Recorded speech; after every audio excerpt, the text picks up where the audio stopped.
주일만이 아니라 우리 모두를 위한 주일입니다. 하나님의 말씀을 배우는 우리 모두가 교육의 교육생이지요. 우리 중에 그 어느 누구도 주님 부르시는 그날까지 말씀을 더 이상 듣지 않아도 배우지 않아도 주님 성령님의 이끄심을 받지 않아도 살 수 있는 분은 아무도 없습니다.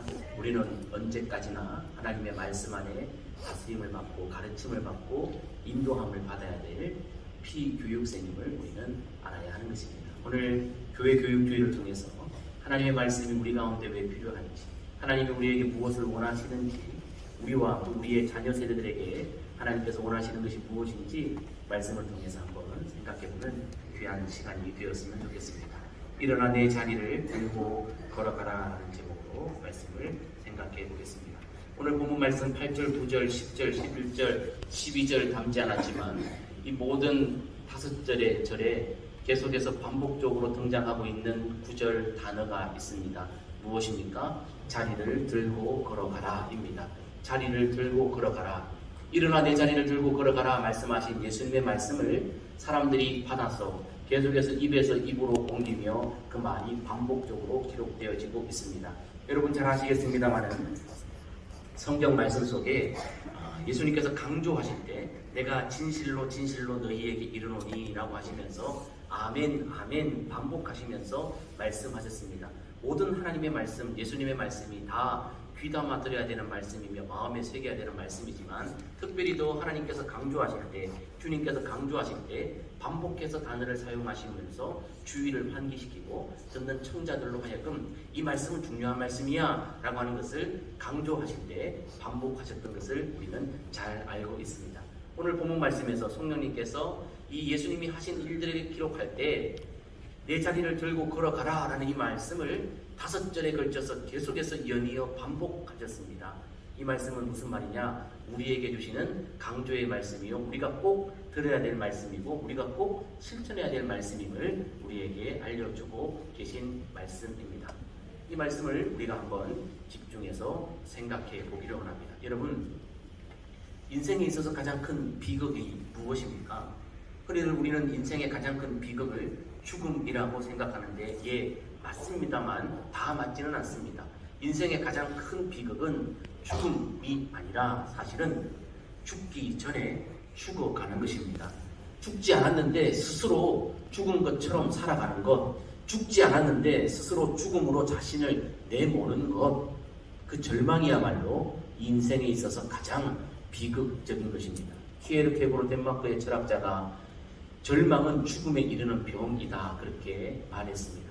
오늘 본문 말씀에 등장하는 38년 된 병자가 바로 죽지 않았는데 육신의 질병밖에 없는데 이미 죽은 자처럼 살아가고 있는 모습을 우리에게 보여주고 있습니다. 스스로 죽음으로 내모는 그 모습을 우리는 본문 말씀 속에서 찾아볼 수 있습니다. 오늘 예수님께서 그 38년 된 병자를 찾아가신 이야기가 본문에 기록되어져 있습니다. 오늘 예수님께서 이 병자에게 하신 말씀이 무엇입니까? 일어나 내 자리를 들고 걸어가라 말씀하셨는데, 자, 이 말씀 속에 내포되어져 있는 이 말씀에 우리를 향한 질문, 방향성을 우리가 찾을 수 있어야 합니다. 이 내용을 단지 그 옛날 예수님께서 예루살렘에서 행하신 옛날 이야기, 성경 속에 기록된 이야기, 호랑이 담배 피던 시절의 그 옛날 이야기처럼 그냥 듣고 흘려보낸다면 우리에게 아무 유익이 없을 것입니다. 우리가 읽기 전에 고백한 것처럼 이 말씀은 우리에게 주신 말씀인 줄 믿습니다.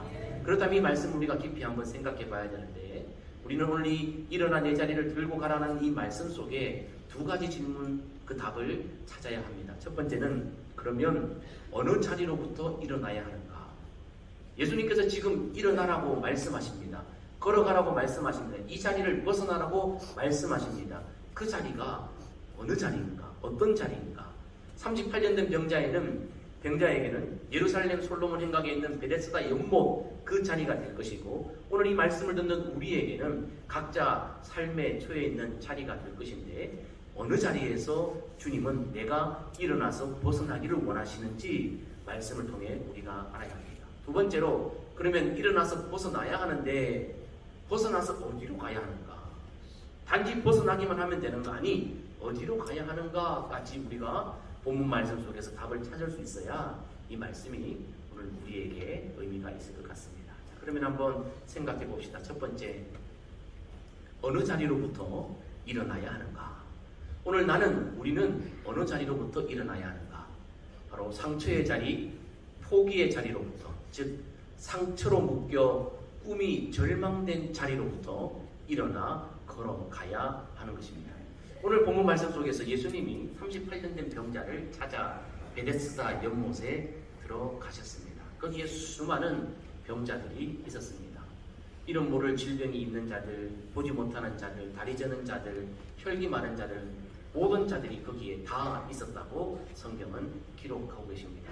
그에게 예수님이 말씀하시는데, 특별히 그 많은 사람 중에 38년 된 병자를 하나님이 꼭 집어 찾아가십니다. 예수님께서 말씀하십니다. 그 누운 것을 보시고 병이 벌써 오랜 줄 아시고.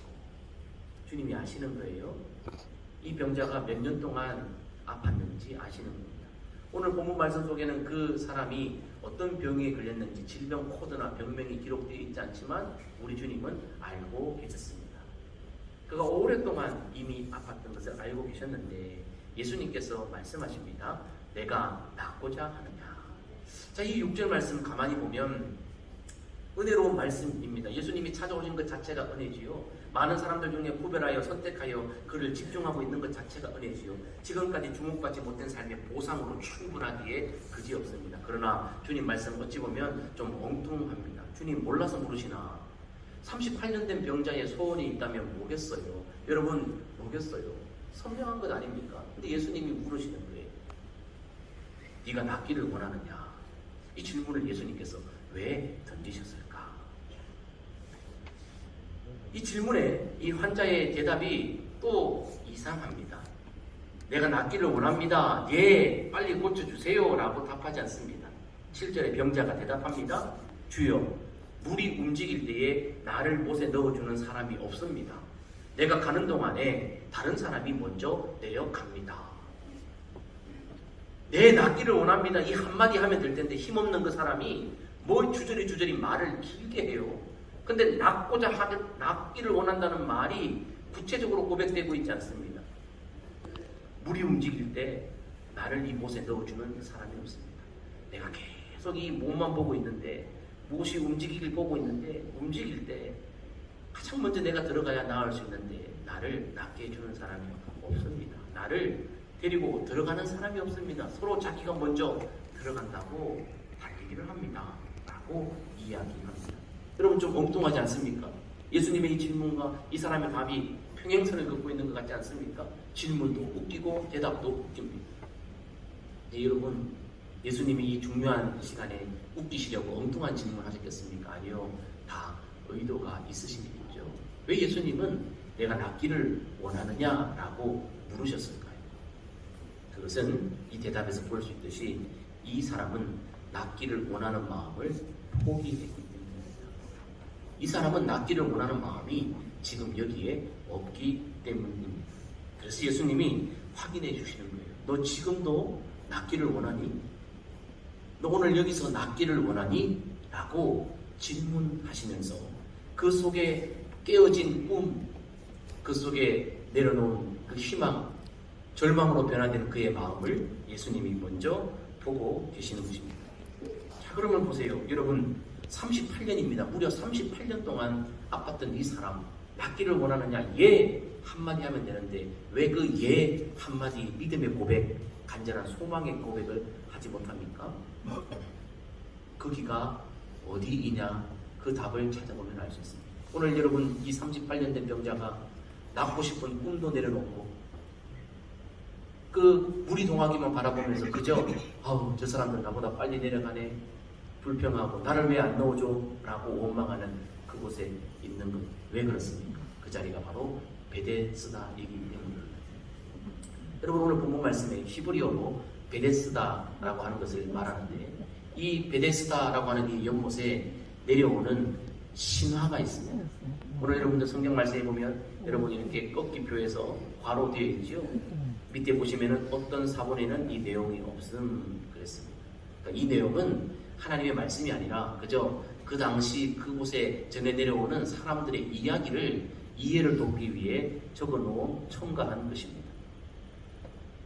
베데스다에 내려오는 전설이 있습니다. 신화가 있습니다. 물이 동할 때에 가장 먼저 들어가는 사람이 병고침을 받는다. 야, 여러분 이게 진짜인지 가짜인지 우리가 다 알 수 없습니다만은 거짓된 신화, 내려오는 구전에 불과한 거겠죠. 여러분 물이 동할 때 하루라도 몇 번씩 동할 텐데 바람 불면 여러분 물결이 일어나게 될 것인데 그때마다 제일 먼저 들어가는 사람이 다 나왔다면 솔로몬 행각에 환자들이 있을 필요가 없죠. 다 나와서 다 집으로 돌아갔겠죠.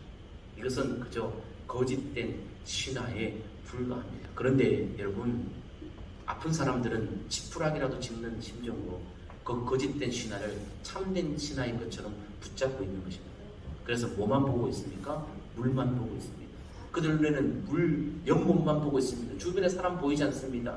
저 하늘도 보이지 않습니다. 그저 물만 보고 있습니다. 왜?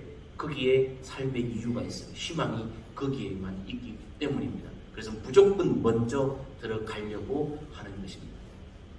베데스다, 그 뜻은 자비의 집입니다. 은혜의 집. 여러분 거룩한 도성 예루살렘, 그 예루살렘 안에 솔로몬 행각이 있는 그곳에 베데스다 연못이 있어요. 거룩한 도성 안에 있으니 그곳은 거룩한 땅이요 거룩한 곳이 되어야 되는데 실상은 자비의 집이 아닙니다. 은혜의 집이 아닙니다. 그곳에 자비를 얻기를 원하고 은혜를 얻기 위해 사람들이 무수히 모여 있지만 행각을 5개나 지어서 꽉 그곳에 사람들을 채웠지만 그곳에 그 어느 누구에게도 자비를 찾아볼 수가 없어요. 그저 거기에는 그저 내가 먼저 들어가는 경쟁만 있을 뿐입니다. 그리고 물이 동할 때 먼저 들어가는 자는 병나을 것이다 라고 하는 거짓된 신화, 거짓된 가치에 사람들이 쏘가 넘어 짓눌려 있습니다.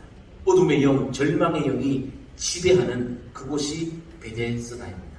예루살렘은 거룩한 도성이고 예루살렘의 사람들은 거룩한 백성입니다만은 적어도 베데스다, 지금 그 당시 자비의 집에 있던 사람들은 자비가 없던 사람들이며 그 사람들은 거짓 신화에 억눌려 절망에 빠져 있고 무한 경쟁에 내몰려 있는 사람들이라는 것입니다. 여러분 오늘 교회 교육 주일인데요. 오늘 우리가 살고 있는 이 대한민국 얼마나 좋습니까? 이스라엘 예루살렘처럼 구별된 땅, 거룩한 땅, 아름다운 땅, 풍요로운 땅, 하나님의 은혜가 머무는 땅, 예루살렘과 같은 땅이 이 나라입니다. 지금 전 세계에서 한국처럼 주목받고 잘 되고 있는 나라가 또 어디 있습니까? 이처럼 풍요롭고 아름답고 안정적인 나라가 어디 있습니까? 그런데 여러분 이렇게 좋은 대한민국 땅 한켠 어디에 베데스다 연못이 있습니다. 그곳에 거짓 신화의 가치에 억눌려 있는 이들이 있습니다. 무한 경쟁에 내몰려 있는 애들이 있습니다. 바로 우리의 자녀 세대들입니다. 국영수과, 국영수과, 국영수과. 국영수과를 잘하면 멋진 사람, 바른 사람, 성공한 사람, 올바른 사람, 행복한 사람. 국영수과를 못하면 다른 거 다 잘해도 불행한 사람, 공부 못하는 사람, 뒤떨어진 사람, 루저, 행복하지 않은 사람. 그 베데스다의 거짓 가르침에 가장 먼저 1등, 1등, 1등. 그래서 1등이 아니면 다 실패자이고 1등이 아니면 다 나보자가 되어버린 그 거짓된 베데스다의 잘못된 법칙, 그 가치에 짓눌려 있는 우리의 자녀 세대들이 이 땅에 지금도 살고 있습니다. 예루살렘 땅 안에 그들만의 리그에 그들은 내몰려 있습니다. 그래서 거기에 38년 된 병자처럼 다른 이들은 앞서가는데, 다른 이들은 뛰어가는데, 다른 이들이 먼저 가는데 나는 늘 뒤처지고 있구나. 그러면서 예수님이 와서 네 꿈이 뭐냐? 라고 물어도 말할 꿈이 없는, 잃어버린, 희망이 없는 세대들이 지금 이 땅에 있습니다. 저 못 사는 나라의 이야기가 아닙니다. 그리고 대한민국 땅이 그렇습니다. 이 땅에 구조가 그렇고 환경이 그렇게 내몰아가고 있습니다. 교회 교육은 무엇입니까? 그렇게 거짓된 신화, 거짓된 가치, 세상 가치에 짓눌려 꿈마저 잃어버리고 그들을 향한 하나님의 원대한 비전마저도 찾아보려고 생각지 않고 그저 땅만 바라보고 물만 바라보고 거기에 집중해서 주변 사람도 보지 않고 하늘도 보지 않고 그들의 꿈도 꾸지 않는 이 땅에 있는 자녀 세대들에게 예수 그리스도 안에 있는 참된 생명, 참된 자유, 참된 평강, 그리고 하나님 너를 얼마나 사랑하시는지, 너를 통해 하나님이 무엇을 하기를 원하시는지를 말씀을 통해 십자가의 은혜를 통해 전해주는 것이 교회 교육인 줄 믿습니다. 아멘. 여러분, 교육이라는 것이 뭡니까? 에듀케이션이라는 게 뭡니까? 끄집어내는 것이 교육입니다. 피교육생 안에 있는 무한한 가능성, 그 무한한 은사, 달란트를 끄집어내주는 행위, 가르침이 교육입니다. 우리는 베데스다의 법칙에 짓눌려서, 거짓 신화에 짓눌려서 먼저 가는 자들만 성공하는 자들이라는 그 잘못된 가치에 내몰려서 주변 사람도 보지 않고 돌보지도 않고 그저 경쟁에 머물리는 사람들에게 그게 아니다. 사랑하며 살아야 된다. 이해하고 살아야 된다. 용서하며 살아야 된다. 품으며 살아야 된다. 역설의 은혜로 살아야 된다. 죽어야 산다라는 보혈의 말씀을, 복음의 말씀을 가르쳐주고 전해줘야 하는 것입니다. 그 일을 위해 우리가 마음을 모으고 정성을 모으기 위해 정한 주일이 교회 교육 주일입니다. 지금 베데스다의 연못에 자비의 집에 자비가 없어요. 다 저마다 내가 먼저 들어가야지. 여러분 한번 생각해 보세요. 윤리 도덕적으로, 양심적으로 한번 생각해 보세요. 솔로몬 행각에 그 많은 병자들이 있었는데 그 중에 여러분 수많은 병자들이 있어요. 각종 질병으로 오랫동안 고생한 사람, 이제 갓 고생한 사람들 있을 겁니다. 이제 들어온 지 한 달 된 사람이 있었을 것이고 그 자리에 여러분 오늘 병자에 나오는 사람처럼 38년 동안 아파서 거기에 머물러 있는 사람이 있었을 것입니다. 여러분, 기본적인 윤리 도덕이 있고 겸양이 있고 양심이 있는 사회 공동체라면 사람들이 어떻게 해야 돼요?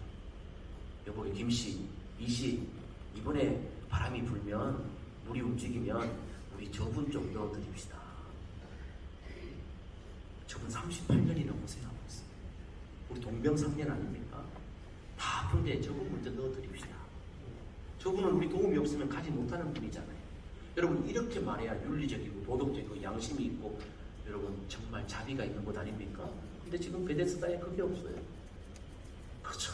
다른 사람 보이지 않아요. 나만 보여, 불만 보여. 나만 들어가면 돼요. 나만 잘 살면 돼요. 나만 풍요로우면 돼요. 나만 즐기면 돼요. 나만 성공하면 돼요. 나만 행복하면 돼요. 이 세상에 그곳에 지금 있어요.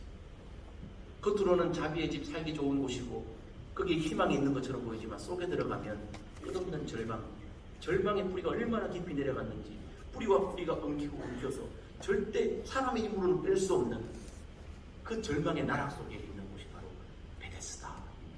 그럼 여러분, 그 옛날 예루살렘 베데스다만 그렇습니까? 오늘 우리 아이들이 내몰려 있는 환경만 그렇습니까? 아니요. 서두에 제가 말씀드렸듯이 우리 모두가 피교육생인데 사실 우리도 마찬가지예요. 죄송합니다만 여러분 50년, 60년, 70년, 80년 살았지만 여러분들도 여전히 지금 혹 목사요, 장로요, 권사요, 집사로 있지만 여러분들도 여전히 지금 베데스다의 법칙에 짓눌려 있습니다. 우리는 지금도요 베데스다의 잘못된 어둠의 영에 절망의 이 가치에 억눌려 있다니까요. 우리 모두도 사실은 먼저의 법칙에, 경쟁의 법칙에 다 노출되고 그대로 따라 살고 있어요. 그 가치를 추종하고 살고 있어요. 다 지금 여러분 배울 만큼 배우시고 여러분 좋은 직장에서 일하시고 다 여러분 좋은 옷 입고 잘 드시고 살면서도 살짝만 눈 돌리면 나보다 더 좋은 옷 입은 사람, 나보다 더 비싼 차 타는 사람, 나보다 더 좋은 집에 사는 것만 같은 사람, 나보다 더 좋은 연봉 받고 더 좋은 직장에서 사는 사람들 때문에 우리는 우리 스스로 절망에 빠집니다. 비교하며 불평합니다. 저 사람이 나보다 앞서가네 라고 생각하면서 열등감을 느낍니다. 아마 여러분들도 어릴 때부터 그렇게 컸을 거예요. 왜 우리 집은 이렇게 못 사나? 우리 아버지는 왜 이렇게 힘이 없나? 우리 어머니는 왜 이렇게 배운 것이 없나? 여러분, 우리도 어릴 때부터 그렇게 살아왔고 지금도 70, 80이 되어서도 여전히 우리를 짓누르고 있는 것은 베데스다의 법칙이에요. 먼저 많이 나만 여전히 우리 속에 있다 이 말이에요. 우리도 이 말씀을 들어야 될 대상이에요. 여러분, 학습된 무기력이라고 하는 이론이 있습니다. 학습된 무기력. 코끼리 아시죠? 코끼리 얼마나 힘이 센 동물입니까? 가장 강력한 동물인데, 코끼리가 태어났을 때, 아기 때, 새끼 때 코끼리의 다리 한켠, 네 다리 중에 하나의 다리에 쇠사슬을 묶고 그 쇠사슬을 연결해서 말뚝을 박아서 그 말뚝에 연결된 쇠사슬의 길이만큼만 아기 코끼리가 다니게 합니다. 그러면은 다니다가 아기 코끼리가 자기 힘겨운 쇠사슬의 거리까지 가면, 아, 나는 여기까지 가는 코끼리구나 하는 것을 코끼리가 자랍니다. 10대를 지나고 20대가 지나고 큰 개체의 코끼리가 됐을 때, 힘이 셌을 때, 여러분, 코끼리 힘이 얼마나 많았습니까? 그런데 그 코끼리, 어릴 때부터 쇠사슬을 세웠던 그 코끼리, 그 발에 쇠사슬을 묶기만 하면요, 힘이 저절로 줄어들어요.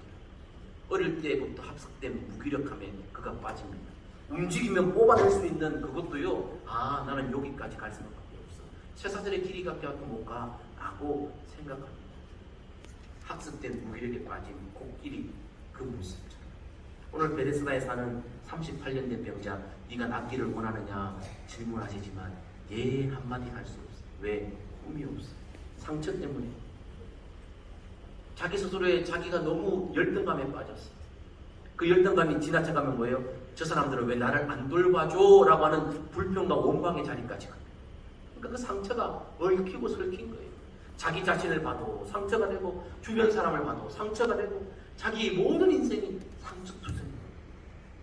그 어떤 희망도 없는, 죽지 않았지만 단지 육신의 질병밖에 없지만 스스로 죽음의 길을 가고 있는 가장 비극적인 인생이 오늘 38년 된 병자인 것입니다. 그를 향해서 예수님 말씀하세요. 야, 그 땅이 참된 땅이 아니야. 너 지금 그 자리에서 일어나 내 자리를 들고 걸어가라. 그 자리에서 벗어나라 말씀하시는 거예요. 벗어나서 어디로 가야 합니까? 베데스다의 법칙이 아니라 예수님의 법칙이 다스리는 자리로 가야 합니다. 그저 베데스다의 연못이 움직이는, 연못 바라보는 꿈이 아니라 저 넓고 광대한 하나님의 꿈을 꿀 수 있는, 하나님의 꿈을 품을 수 있는 그 자리로 향해 나아가라고 주님이 말씀하고 계시는 것입니다. 이 땅에 우리 자녀들이 어떤 꿈을 가지고 살아가기를 여러분들은 원하십니까? 세상의 가치 그대로 그저 1등, 포항에서 1등, 전교에서 1등, 경북에서 1등, 한국에서 1등.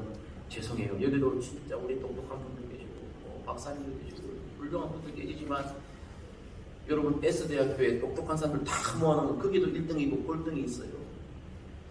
날고 기는 사람 다 모아놔도요, 한 해, 두 해, 세 해 모아놓으면 또 거기도 1등이 있고 또 꼴등이 있어요. 다 어딘들 여러분 그게 없어요. 그게 우리 쏟고 사는 거예요. 그게 인생의 행복을 처음부터 좌우합니다. 그러면 거기만 나오면 나 행복해요? 여러분 더 좋은 것 갔다 오면 더 행복해요? 아니요. 인생은 그렇게 만들어진 존재가 아니에요. 베데스다의 법칙에서 짓눌려 꿈도 잃고 희망도 잃고 자기도 잃고 남도 잃고 아무것도 보지 못하고 그저 물만 바라보고 땅만 바라보고 사는 인생들에게 예수님 말씀하세요. 얘야, 그게 아니야. 그거 보는 거 아니야. 거기에 속지 마. 그거 따라가면 안 돼. 너 바로 배워. 잘 배워. 예수님의 법칙이 다스리는 곳으로 옮겨오렴. 하나님의 꿈을 간직하고 하나님의 꿈을 품고 한번 살아보렴. 그 참된 행복이 거기 있단다. 예수님이 오늘 38년 된 병자에게 그 말씀하시고, 너 그 자리에서 벗어나라. 우리 자녀들에게 너 일어나 그 자리에서 벗어나라. 오늘 우리에게 일어나 그 자리에서 벗어나 예수님이 꿈꾸는 자리로 오라고 말씀하시는 줄 믿습니다. 이게 교육이에요. 여러분, 설교는 선포의 기능도 있지만 교육의 기능도 있는 거예요. 이런 말씀을 들을 때, 아하, 내가 지금까지 엉둘려 베데스다의 법칙으로 살았구나. 이제는 예수님의 법칙으로 살아야겠구나. 우리가 깨닫고 우리 속에 있는 그 꿈을 다시 찾아 하나님 닮아가는 형상으로 나아가기를 원하는 것. 그렇다면 오늘 이 설교가 우리에게 은혜가 되는 것이고 말씀이 실제가 되는 거죠. 오늘 여러분 38년 된 병자아이가 하나님 그 자리에서 일어나서 자리를 들고 일어나서 그러면 예루살렘이 아닌 다른 곳, 유토피아 다른 곳으로 가 살았습니까? 아니요. 동일한 환경, 동일한 그곳에서 살았습니다. 그러나 환경은 똑같습니다. 그러나 구별된 시선, 구별된 가치, 베데스다의 가치가 아니라 하나님 나라의 가치로, 베데스다의 물을 보는 시선이 아니라 하나님 나라를 바라보는 그 시선으로. 여러분, 세상은 끊임없이 물을 바라보고 물이 동하는 것만 보라는 거예요. 여러분, 세상에 볼 게 얼마나 많은데, 여러분 누릴 것이 얼마나 많은데, 예수님 말씀하시는 거예요. 야, 너 그거 거짓된 신화 따라가면서 세상같이 따라가면서 물만 보고 그저 먼저 경쟁에 빠져 살지 말아라. 거기 생명이 있는 게 아니야. 땅만 보고 사는 인생이 아니라 너를 날개짓하며 저 넓은 하늘 창공을 날아오르는 하나님이 만드신 어마어마하니 아름다운 세상을 마음껏 누리고 행복하게 살라고 내가 너를 초청한다 라고 오늘 주님이 38년 된 병자를 부르십니다. 일어나 내 자리를 들고 걸어가라. 그리고 38년 된 병자는 어떻게 살았을까요? 아마도 또다시 베데스다 연못으로 왔을 거예요. 뭐 하기 위해? 여러분, 내가 여기 38년 된 병자로 있었던 거 알지요? 여기 베데스다 못이 희망이 아닙니다. 물 움직이는 거 그거 보고 사는 게 우리 인생이 아니랍니다. 예수님의 꿈을 간직하고 예수님 바라보고 하늘 바라보며 우리는 창공을 나르는 존재입니다 라고 하는 것을 전해주기 위해 하나님이 그를 고쳐주지 않았을까요? 오늘 우리를 향한 하나님의 꿈과 계획은 뭘까요? 우리의 자녀들, 우리 교회에서 양육하고 훈련시키고 말씀을 가르치고 예배하게 하는 우리 자녀들을 향한 하나님의 꿈은 뭘까요? 그들이 잘못된 세상의 가치를 뚫고 나와 하나님 나라의 가치를 품은 건강한 사람이 되어지고, 나아가 여전히 베데스다의 법칙에 짓눌려 엉뚱한 신화와 가치 속에 억눌려 있는 우리의 이웃들에게 참된 가치, 참된 자유, 참된 행복이 여기 예수님 안에 있다고 전해주라고 우리를 말씀으로 가르치시고 신앙으로 양육하시는 것 아니겠습니까? 우리는 그 일을 위해 기도하고 그 일을 위해 마음을 모으고 그 일을 위해 물질을 드리고 시간을 투자하면서 하나님의 말씀을 가르치고 훈련시키며 그 일들을 해나가는 것입니다. 서두에도 말씀드렸지만 이 교육의 모든 대상은 우리 모두입니다. 어찌 보면 우리가 더 불쌍한 이들입니다. 우리의 자녀 세대들은 이제 10년, 20년밖에 그렇게 살지 않았지만 어찌 보면 우리는 50년, 60년, 70년을 거짓된 베데스다의 가치에 의해 짓눌려 감사해야 될 시간. 우리 지난주에 감사주일 예배 드렸지 않습니까? 범사에 우리 주 예수 그리스도의 이름으로 항상 아버지 하나님께 영광 올려드리며 감사가 넘치는 삶을 사는 것이 하나님의 뜻일진데, 베데스다의 법칙에 짓눌려서 나는 실패자야, 내 직장은 저 사람보다 좋지 않아, 내 연봉은 저 사람보다 많지 않아, 나는 똑똑하지 않아, 저 사람이 나보다 더 똑똑해, 나는 어디서, 우리 부모님은 형편없어, 우리 자식들도 형편없어, 이런저런 것들을 비교하고 원망하고 불평하고 사는, 그렇게 50년, 60년, 70년 산 우리가 어찌 보면 더 불쌍한 이들입니다. 38년 된 병자가 아니라 아마 여기에는 수십 년 더 오래된 병자들도 있을지 모르겠습니다. 오늘 우리를 향해 주님 말씀하십니다. 이제라도 일어나 그 거짓된 신학 가치의 베데스다 연못에서 벗어나라. 베데스다의 법칙, 거짓 신화의 가치, 그 속에서 벗어나라. 묶여있던 것들을 풀어라. 그리고 새로운 꿈을 꿔라. 주님 안에 있는 참된 자유, 참된 자비, 참된 은혜를 경험하고 육신의 꿈을 뛰어넘어 하나님의 꿈을 품고 그렇게 살아가라. 일어나라, 걸어가라 말씀하시는 줄 믿습니다. 나아가 우리도 회복된 우리의 모습을 통해 또 다른 사람들, 자비가 없는 시대에서 그저 경쟁하며 거짓된 신화에 빠져서 불평하고 원망하고 끊임없이 죽을 때까지 경쟁하고 죽을 때까지 낙심하고 절망한 인생들을 향해 그것이 인생의 참된 의미가 아닙니다라고 전해주라고 우리에게 하나님의 은혜를 먼저 주시는 줄 믿습니다. 말씀을 읽으면서 말씀을 마무리하려고 합니다. 우리 교회 올해 표이기도 한데요, 이사야 33장 2절 말씀입니다. 같이 읽습니다. 시작. 여호와여 우리에게 은혜를 베푸소서. 우리가 주를 앙망하오니 주는 아침마다 우리의 팔이 되시며 환난 때에 우리의 구원이 되소서. 아멘. 38년 된 병자가 물이 움직이는 것, 베데스다 연못을 볼 것이 아니라 만약 38년 동안 주님을 앙망했다면 어떤 일이 일어났을까요? 하늘을 바라보고 살았다면 어떤 일이 일어났을까요? 거짓된 베데스다의 법칙에 의해 짓눌려 꿈도 포기하고 절망 속에 스스로 죽어가는 인생이 아니라 하나님 바라보며 악망하며 살았다면 어떤 일이 일어났을까요? 생각만 해도 여러분 끔찍하지 않습니까? 그 인생이 너무나 허무하고 안타깝게 그지었습니다.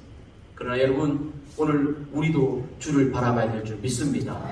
거짓된 가치에 물을 바라보지 마세요. 땅을 바라보지 마세요. 물의 도망을 바라보지 마세요. 눈을 들어 주를 앙망하시길 축복합니다. 그럴 때 어떤 일이 일어날까요? 이사야 40장 31절 시작. 오직 여호와를 앙망하는 자는 새 힘을 얻으리니 독수리가 날개치며 올라감 같을 것이요 다른 박질하여도 곤비하지 아니하겠고 걸어가도 피곤하지 아니하리로다. 아멘. 할렐루야.